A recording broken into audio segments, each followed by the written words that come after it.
Donald Trump has declared war on the Freedom Caucus via Twitter this morning. Let's share those tweets. You'll see them on your screen. He calls out the one on the bottom right is the first tweet. The Freedom Caucus will hurt the entire Republican agenda if they don't get on the team and fast. We must fight them and Dems in 2018. Top left-hand side, if Representative Mark Meadows, Jim Jordan, and Raul Labrador, hell of a name, would get on board, we would have both great health care and massive tax cuts and reform. So he's calling out individual members of the Freedom Caucus. He is almost ensuring that he will not be able to get a Republican majority in the Congress for any of his agenda, because you can't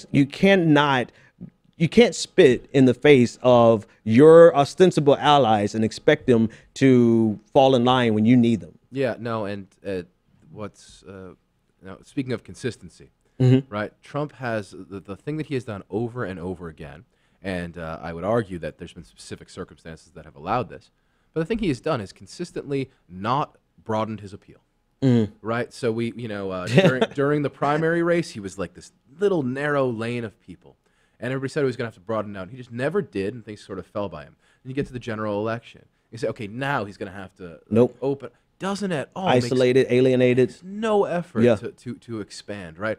The question is this where the buck stops? Because an institution such as Congress, well, we know how many people vote in Congress, right? When it comes to a general election, that can be, it can fluctuate, right? You can just turn everybody off and reduce the total number, and then a smaller number can win. This, if off the top of my head analysis, this is just what he knows how to do. He has been, it's Pavlovian, right? When he sees a problem, right, his initial reaction is, okay, divide, right? Like, find my people, strengthen their resolve in me, and just let everybody else go by the wayside. But eventually, you don't end up with enough votes to pass anything. Right, exactly. Does he need to pass things to, if all he wants is to stay in office and to win re-election, does he have to pass things?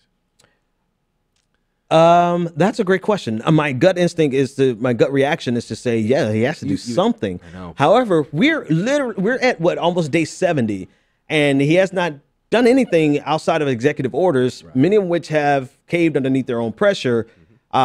It's very likely that he'll go 100 days and not get a single meaningful piece of legislation passed through Congress, especially now that he's picking a fight with his own team. Seems certain at this point. Yeah, like certain. We're almost out of time for him to get something done in this 100 days. Significant, that just seems impossible.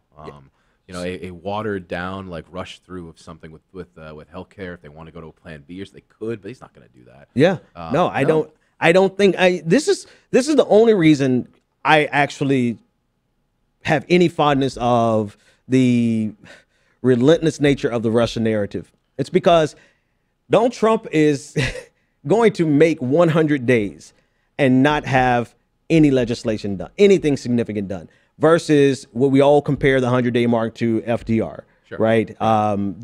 Donald Trump is going to get out of this 100 days and have nothing meaningful done. Here's where I don't know I don't know the answer to your question of whether or not he has to get something done to get reelected, because even at day like 65, whatever day we're in now, his followers, the people who love him, think he's the greatest thing that has ever happened to America.